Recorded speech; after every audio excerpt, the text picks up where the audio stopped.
서울대 나오셨죠? 예, 그렇습니다.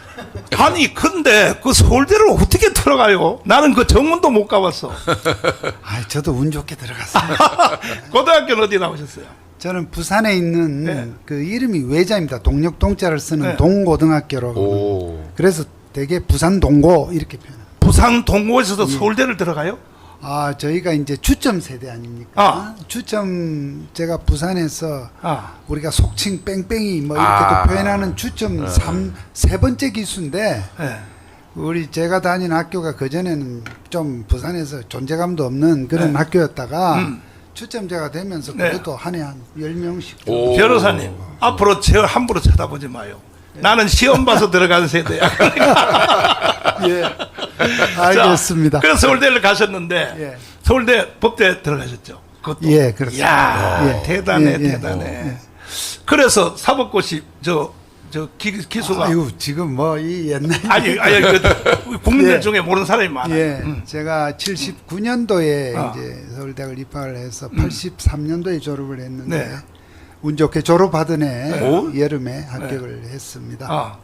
그리고 검사님으로 가셨죠. 예, 군 마치 합을 연수원 그리고 군을 마치고 87년도에 이제 아. 예, 그러면 되었습니다.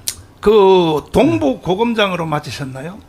서울 동부 지금은 어. 송파구 문정동 쪽으로 갔습니다만 네. 그때는 2012년도 그때는 지금 구의역이 있는 네. 광진구 구의동에 있었습니다. 구의동, 맞아. 서울 동부 맞아요. 지방검찰청입니다. 맞아요. 예, 자, 그런데 거기서 검사장으로 이제 마지막 예, 그 공직은 마치셨죠? 예, 마치셨는데 이 모든 국민들이 다 아니까 예. 안 물어볼 수 없어요. 예. 대통령하고 친구라고 막 온 세상이 다 난리야. 왜 친구란 소리가 나와요? 제가 답을 드리겠습니다만 그렇지, 그렇지. 이 얘기를 너무 또 길게 하면 이거 빨리 한마디. 1979년도에 입학을 저희들이 같이 했죠. 아, 그래서 입학을. 입학 동기. 대학 재학 학창 생활을 같이 했고 네. 또 그 후에 이제 검찰에서 네. 제가 조금 앞서서 들어갔고 아.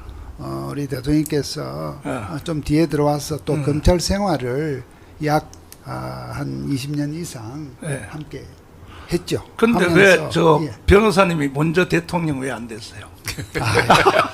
아니야, 자 그런 질문을 하실까봐. 자, 그 지금 통과하고 예. 오늘 본론을 한번 예, 물어보겠습니다. 예. 그래서 그 이후에도 지금 더불어민주당이 공천하는 거 있잖아요. 예. 이거 어떻게 보이십니까? 지금 더불어민주당 공천 말입니까? 그렇죠. 예. 예. 이재명 공천. 뭐 그야말로 예. 저는 그 비명 행사 또 그런 걸 위시한 여러 가지 정말 엉터리 같은 그 공천을 저희들이 보죠. 뭐 그야말로 자기 편 아니면 다 잘라내는. 네. 그렇게 해서 완전히 이재명 당을 사실 민주당은 네.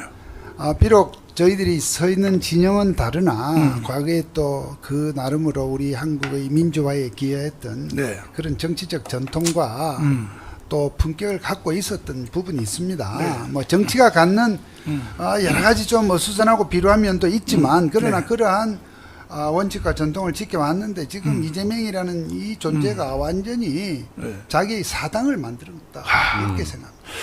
우리가 염려하는 것은 예. 그 통진당이라고 있었죠. 이석기 전. 예. 그래서 완전 국가 전복 세력으로서 정당이라 할 수 없는 그런데 그야말로, 이번에 예. 공천하는 걸 보니까 예. 그들보다 더 센 공천이 이루어지는 것 같아요. 일부는 특별히 예. 비례대표 같은 데는. 예. 그렇게 된다면 또 한쪽 한동훈 그 위원장님의 공천은 어떻게 보이십니까? 예. 지금 뭐 국민의힘 이 지금 공천이 참 어떻게 보면 뭐 현역 의원들을 거의 대부분 다시 재기용하는 형태로 소위 이제 무난한 공천을 생각한 것 같습니다. 그러니까 우리가 공천에 있어서 뭐 약간의 어떤 뭐 잡음이 있다 하면 또 이렇게 여러 가지 말들이 나오니까 잡음을 줄이면서 좀 그렇게 하다 보니까 좀 무미건조한 또 감동이 좀 약한 그러다 보니까 크게 국민들에게 뭔가 새로운 모습 또 특히 저 지금 악성 좌파들과 네. 저 사악한 좌파들과 싸워야 한다는 점에서 보면 과연 이렇게 해서 다시 전투력이 있는 네. 국회에 또 들어간다 한들 네. 머릿수 외에도 실질적으로 함께 어떤 그 사람들과 이 싸워야 되는 네. 그런 측면에서의 전투력이 걱정인 그런 공천입니다. 네. 그래도 뭐 최고의 지위까지 가셨으니까 이거는 금방 윤석열 대통령이 이렇게 연설한 이유가 뭐겠습니까? 유엔사를 해체하라. 그러니까 네. 이 지금 좌파 세력들이 주장하는 그렇죠. 이른바 이제 종전 선언이라는 내용이 네. 자 지금은 1953년 이후 지금까지 음. 소위 정전 상태. 네. 종자 정자 발음을 잘 구분하십시오. 맞아요. 휴전, 휴전, 또는 휴전. 정전 상태에 맞아요. 있는데 네. 지금 이 상황을 이제 뭐 남북에 무슨 군사적 충돌이 더 있겠냐. 북한이 우리 대한민국을 군사적으로 침범 도발한다고 하는 사항을 그 사람들은 애써 감추고 네. 무시하고 부정하는 그런 입장 아닙니까? 네. 그렇게 해서 사실상 이 전쟁을 끝났다. 네. 그런 식으로 종전 상태를 공개적으로 선언을 하면 네. 여기에 미군이 왜 필요하냐, 유엔군이 왜 필요하냐. 네. 이 유엔사가 저 이런 용어도 조심해야 되더라고요. 네. 유엔사가 뭔지를 젊은이들이 몰라요. 유엔군 사령부의 약칭이지 않습니까? 네. 그러니까 유엔사를 해체하라 하니까 유엔사가 뭐냐, 무슨 뭐 요즘 뭐이 워낙 예. 절간인 줄 알아. 그래서 이 미군도 이제 있을 필요 없다 나가라. 네. 유엔군도 있을 필요가 없다 나가라 하는 것인데 이것이 그렇게 하면 안 된다는 것이죠. 유엔 사령부라고 하는 것은 우리도 그런 일이 절대 없어야 한다고 보지만 네. 만약에 이 땅에서 어떠한 군사적 충돌이 벌어질 때에 네. 만약 저 유엔 사령부가 현재와 같이 있다면 바로 이 유엔 사령부를 가동을 해서 현재 실제 여기 주둔하는 미국 외에 다른 유엔군들은 사실 거의 없지만 네. 바로 본국의 인원을 좀 이쪽으로 파견해라 하는 네. 그 절차 이행이 바로 이 신속히 이루어질 수 있지만 만약 해체한다고 해체해버리면. 하면 또 유엔에서 또 그러한 결의 절차를 거쳐야 되는데 이 새롭게 유엔군을 설치한다는 것은 불가능하다고 봅니다. 그렇죠. 왜냐하면 맞아요. 러시아와 중국이 맞아요. 동의할 리가 동의 안 하지. 없으니까요. 네. 그런 점에서 지금 우리가 유지하고 있는 이 유엔사는 만약을 대비해서 유지를 해야 한다. 그리고 선거 이 전쟁을 이 끝났다고 선언한 것은 지금 현재 상황에서 합당하지 않다. 그런데 좌파들은 이 종전 선언을 저렇게 노래 부르고 이렇게 하는 것이 결국 그 내심은 미군 철수 유엔사 해체, 유엔 사령부 해체 네. 그런 거다.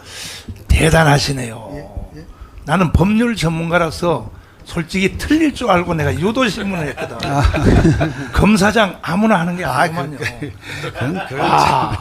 대단하죠, 사실은. 왜냐하면은 제가 실제적인 말씀드릴게요.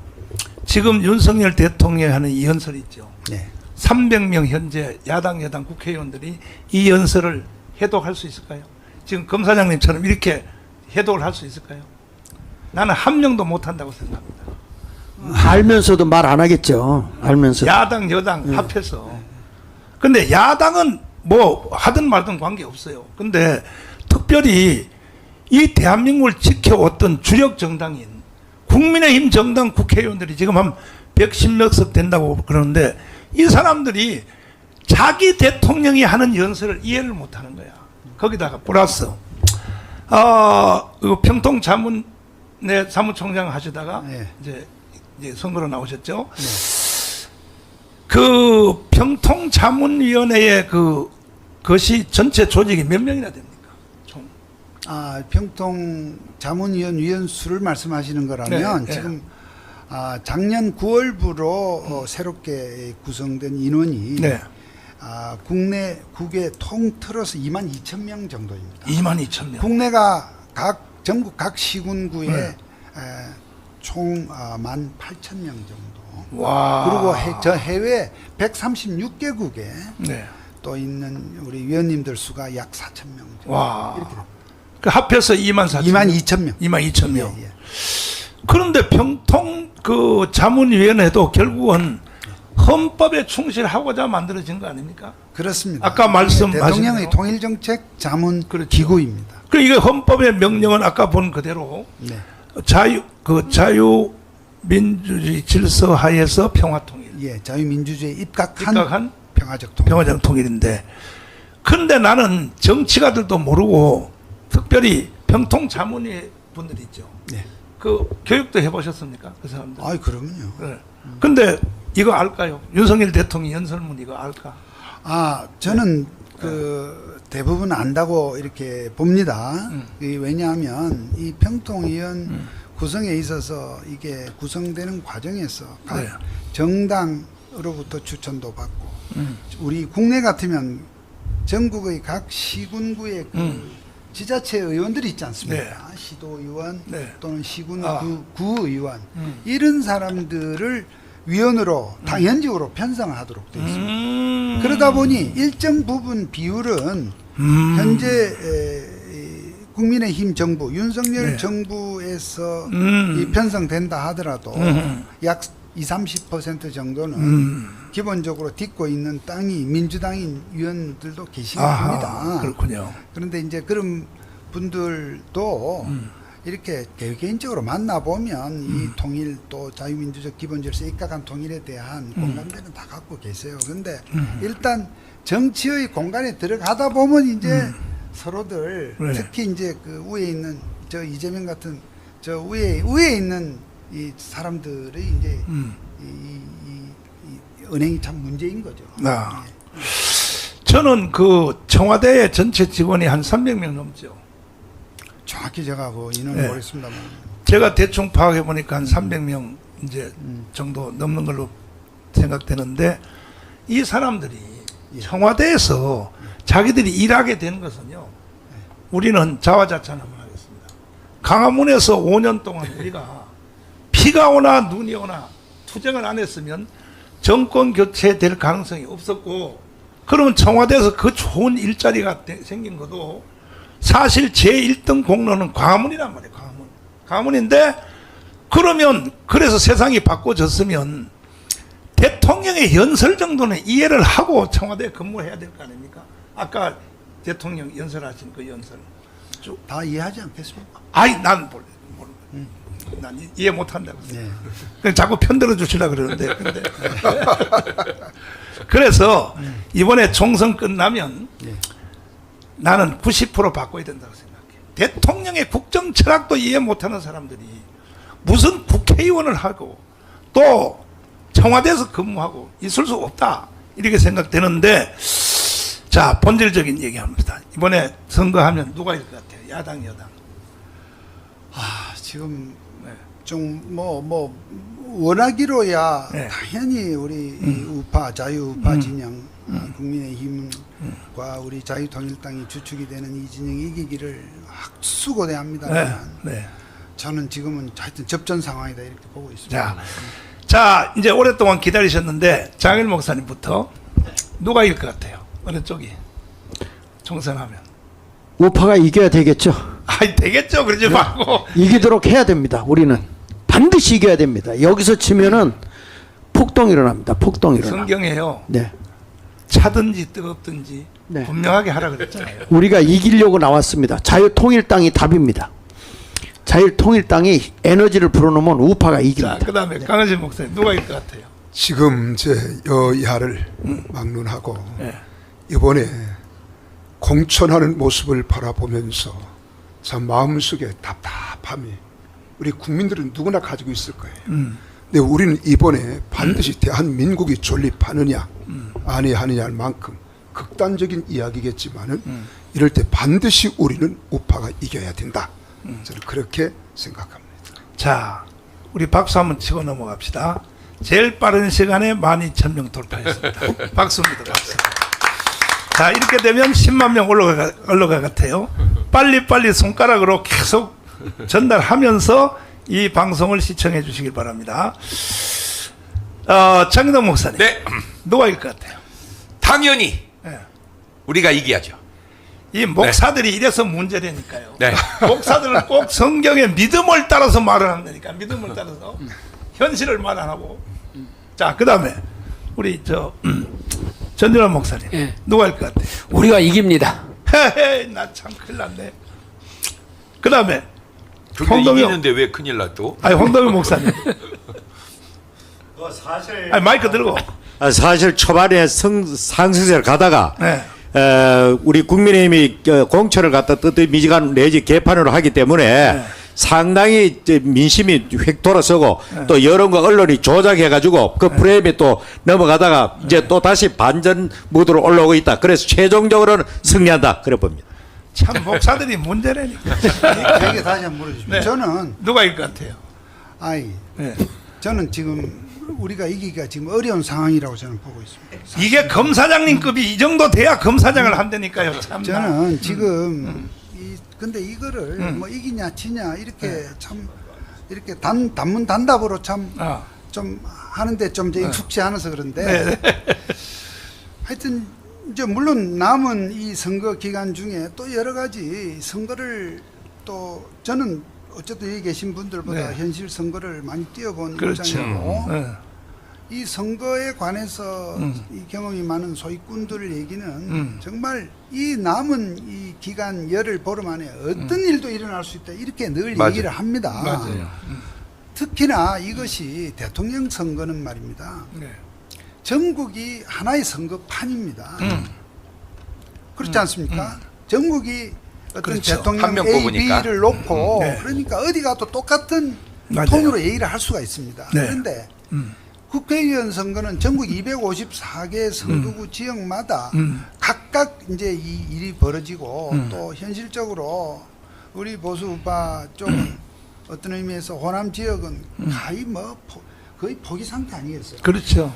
그러면 조금 결국은 가까이 마시- 지역과 또 어떤 그 후보 이런 거에 따라서 여러 가지 전략도 달라질 수 있는 가운데서 전체적으로 이제 바람이 불어야 되는데 저는 한편으로 이제 법과 정치를 함께 해본 제 경험으로서 정말 이해 안 되는 부분 한 가지가 우리가 알다시피 이 선거 결과에 의해서 지금 윤석열 정부, 윤석열 대통령 아니 뭐 현직 대통령, 현직 여당 정부가 절대적인 영향을 받는데도 대통령은 또 선거에 영향을 줘서는 또 안 된다 그래요. 맞아요. 나의 사활이 그 선거에 걸려 있는데 맞아요. 그런데도 공천에도 관여해서는 안 돼.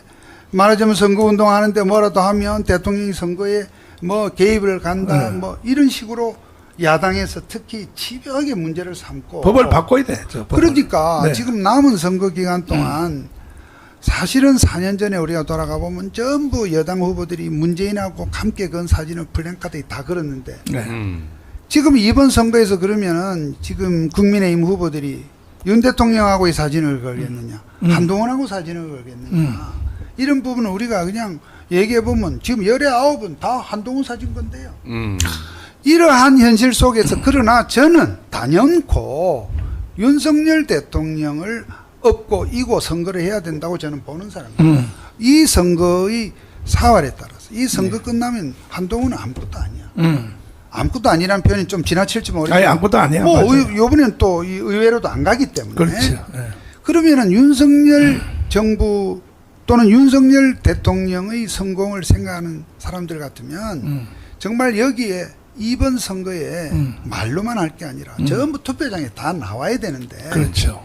지금 뭐 공천이 잘 됐다 잘못됐다도 이제는 이미 말하자면 지나갔고. 지나간 얘기예요. 지금 이 상황에서 어떻든 뭐 제가 여기 온 것도 네. 마찬가지. 결국은 투표장에 우리 자유우파의 시민 세력들이 우리 시민 세력들이 미안한 얘기지만 진짜 국회의원 선거 투표율이 60% 넘기가 어렵습니다. 맞아요. 저는 말이 안 된다고. 맞아요. 그러니까 말로만 그냥 혼자 머릿속에 걱정하지 말란 말이죠. 다 나와야 되고 그렇게 해서 만약에 투표율이 65% 이상으로 가주면 저는 이긴다고. 대통령 선거 투표까지 가야죠. 대통령 선거는 70몇 77%였습니다. 77표 가야지. 대통령 선거는 이 앞에 우리 윤 대통령이 당선될 때 77%. 그 전에 그 앞에 문재인 될 때도 77%. 이런 식으로 75% 내외인데 국회의원 선거는 60% 넘기가 아주 어려워요. 근데 이번에 저는 그래서 남은 기간 동안 우리 여당에서, 우리 여권에서, 우리 보수 우파에서의 선거 전략이, 기획 전략이 매우 중요하다고 봅니다. 그러니까 남은 결과에 따라서는 우리가 충분히 좋은 결과 얻을 수 있는데, 지금 상황에서는 저는 누가 이겼냐 이래 물어보면 저는 우리가 이기 어렵다고. 어렵다. 아닙니다. 저는 그렇게 생각 안 하는데 아니, 뭐 제가 내가 괜히 묻는 말에 그렇다는 대답해봐요. 자, 봐요. 언론, 장학일 목사님은 신문 봐요, 안 봐요? 신문 예. 신문 다른 거 안 봐요. 뭐 저기 자유일보만 봐요. 자율보만 봐요? 예. Very you excellent. 자, 그다음에 그 강신 목사님 신문 봐요, 안 봐요? 저는 페이퍼는 자유일보만 보고 인터넷 신문. 내가 점심 내가 제대로 쏠 테니까 기다리고 신문 봐요, 안 봐요? 보지요. 보죠. 예. 그다음에 또 저도 자유일보만 보고 다른 것은 인터넷으로 봅니다. 자꾸 내가 이제 점심값이 높아질라. 홍대원 목사님 신문 봐요, 안 아, 봐요? 마찬가지죠. 뭐 뭐죠? 니로 오면은 자율부가 항상 그 현관이 있고 하니까 그 외에는 접촉할 시간이 없고 나머지는 자. 인터넷을 통해서 보죠. 그런데 자유일보를 포함하여 조선일보 다 언론이 93석 하면 다행이다 이렇게 나와요. 지금 현재 93석. 그 언론 조작입니다. 자, 장일 목사님 이거 그때 여기 설명 한번 해준 거 있죠? 네네. 자, 몇 석 할 때 어떤 일이 일어나냐 네. 그거에 대해서 한번 네. 방송 잘 한번 띄워봐 주세요. 그거 한번 다시 한번. 왜 이 총선이 그 대한민국의 180석, 대한민국이 200석, 이게 151석 그 나온 거 있어요. 그렇죠. 한번 네. 띄워봐 주세요. 이 국민들이 잘 몰라요. 그래서 총선에 참여를 잘 안 하려고 그래요.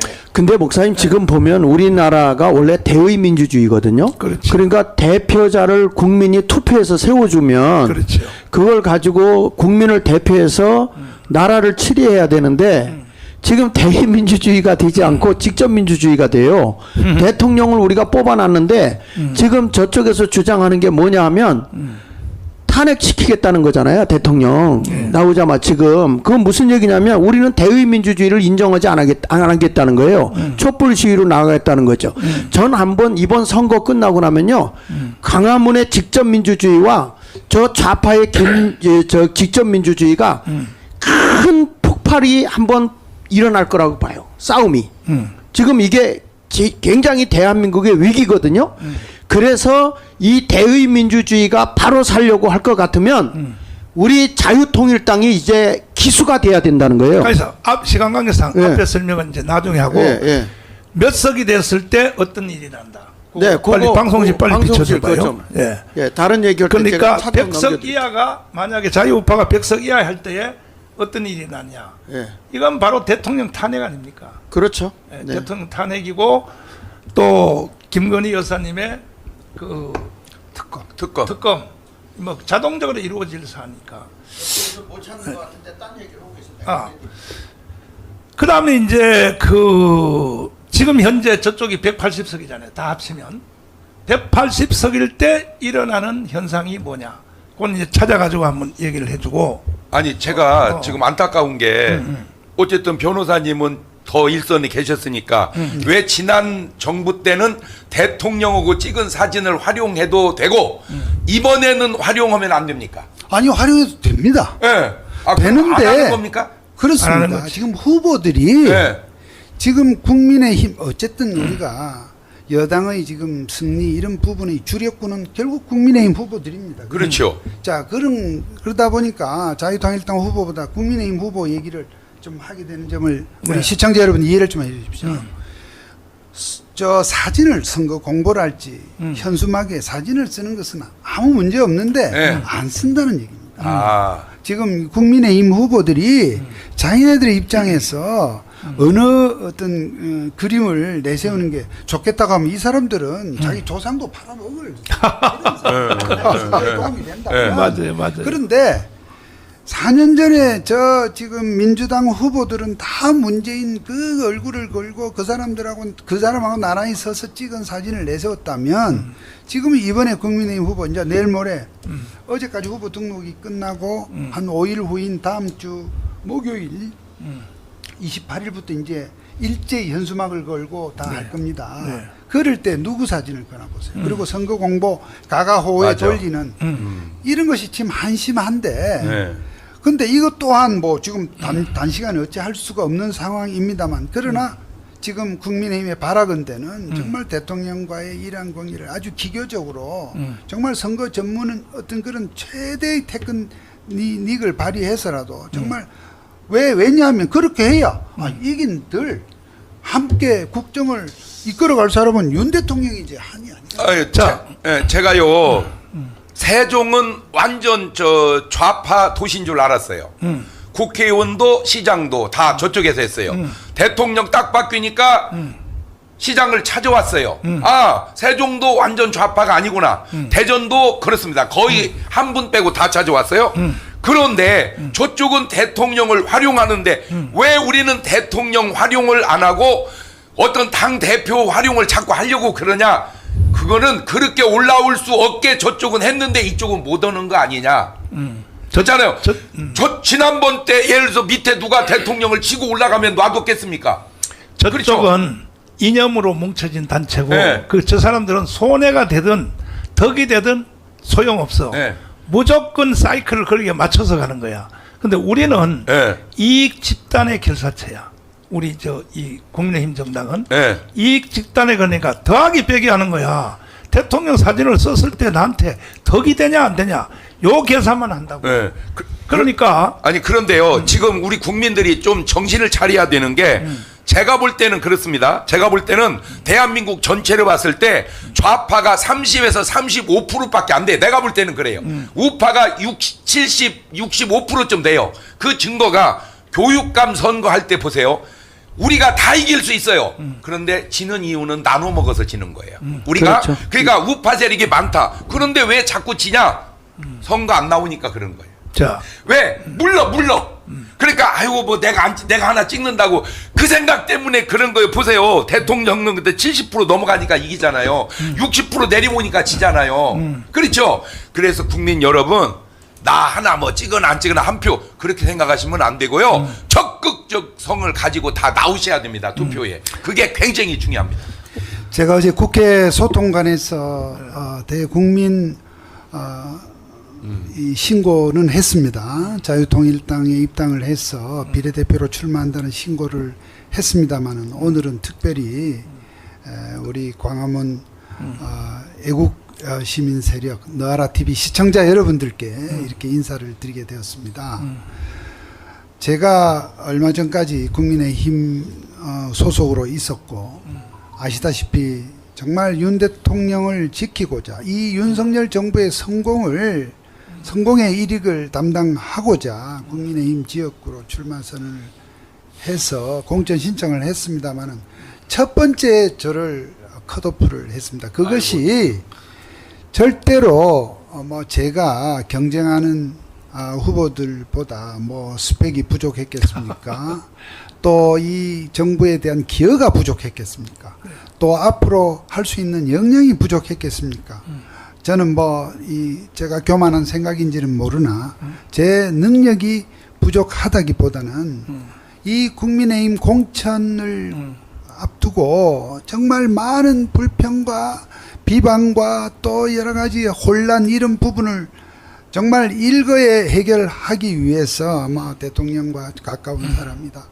누가 보더라도 이 지금 이름이 알려진 저를 이렇게 그냥 일거에 희생을 시킴으로써 그리고 또 제가 누굽니까? 또 어떡합니까? 뭐 그대로 승복을 했고 이렇게 함으로써 국민의힘의 그 공천 과정에 이를테면 내부 분란을 잠재웠다는 그러한 평을 받고 있습니다. 네. 그렇게 해서 어떻든 현재 상황에서 이번 총선을 앞두고 우리의 주력군인 국민의힘이 어쨌든 큰 승리를 거둬야 된다는 그런 대의를 위해서 제가 희생을 해서 정말 이 선거가 끝까지 잘 치러지기를 정말 누구보다도 소망을 했습니다만 제가 왜 자유통일당을 다시 이쪽에 오게 되었느냐. 네.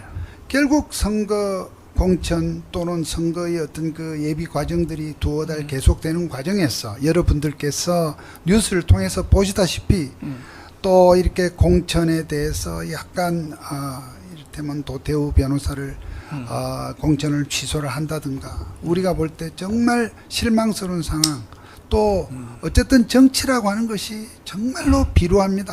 막 그렇게 해서 서로 시끄럽고 대통령과 한동훈 위원장 간의 그런 갈등 이런 부분이 되면서 제가 정말 놀랬던 것은 많은 우리 보수우파 애국우파의 이 유권자 애국 시민들께서 나 여러분 투표장에 안 가겠다는 겁니다. 우리 보수우파 시민들의 특성이 있습니다. 뭐가 이렇게 마음에 안 든다고 해서 절대로 이재명이나 좌파를 찍지는 않아요. 그건 뭐 하늘이 두 쪽 나도 그런 일은 없는 대신 안 간단 말입니다. 안 가. 이렇게 투표장에 안 가고 우리의 그 의사를 표시할 수 있는 이런 부분을 어떤 면에서 기권 포기함으로써 이번 이 선거가 도대체 어떤 선거입니까? 얼마나 중요한 선거입니까? 그렇지. 이런 부분에서 이래서는 도저히 안 되겠다. 그런 가운데서 우리 자유통일당은 아무래도 비례에 주력할 수밖에 없는 그렇지. 이러한 현실을 놓고 이제 우리 자유통일당의 이러한 정말 그 광화문 이 에너지, 이 애국 이 에너지를 이번 선거에 어떻게든 조금이라도 더 고양시키고 더 이것을 확대 보강을 하는 방법이 무엇일까 이런 부분을 기도하던 중에 제가 이렇게 어쨌든 우리 이 자유통일당을 지지하는 분들이 투표장에 많이 가주시면 결국 그분들이 지역구 투표도 하게 되지 않습니까? 그럼. 그렇지. 결국은 국민의 힘을 많이 찍게 되는 이러한 부가 효과가 나올 수 있다는 점에서 어쨌든 이번 선거는 저는 뭐 우리 목사님께 나중에 따로 말씀드리겠습니다만 어쨌든 국민의 힘과 우리가 함께 정말 국정을 같이 책임진다 하는 대한민국의 미래를 책임진다 하는 그러한 동반자적 인식을 바탕에 깔고 있어야 된다고 봅니다. 저 좌파 정당들, 저 집단과는 도저히 함께 할 수 없고 그들을 반드시 눌러야 하지만 국민의힘은 가령 우리 마음에 안 들더라도 그거를 안고 고치고 달래가면서 가야 되는 국정 동반 동행 세력이라고 저는 감히 생각을 합니다. 그런 점에서 이번 선거에서 어쨌든 우리 우파의 이러한 애국 에너지를 최대한 끌어올리는 길, 투표율을 최대로 높이기 위해서는 우리 자유통일당의 이러한 부분들이 국민들에게 진정성 있게 저는 이 자유마을회원뿐만 아니라 정말 나라를 걱정하는 우리 우파의 많은 그 광화문 그 도로를 아까 사진도 보셨습니다만 메꿨던 그분들이 전부 투표장에 나오게 하는 그 하나의 방법으로서 제가 자유통일당 이렇게 늘 마음은 벌써부터 와 있었지만 그러나 우리가 정당을 또 두 개를 할 수 없다는 점 때문에 그러한 절차적인 문제를 다 해결을 하고 이렇게 왔습니다. 여러분 이번 총선에 우리가 그동안 생각해왔던 것을 다 쏟아부읍시다. 그 에너지를 다 쏟아부읍시다. 그 영혼을 다 쏟아부을 수 있기 위해서 우리가 좀 더 고민을 하고 좀 더 주위에 많이 권면을 해서 이번 총선의 승리를 우리가 선도하고 우리가 견인을 했으면 좋겠습니다. 그에 앞장서겠고 그렇게 해서 저와 이번에 함께 공천되는 우리 자유통일당 비례 후보들이 국회에서 활동할 수 있는 모습을 보여드릴 수 있도록 여러분 도와주십시오. 정말 부탁드립니다.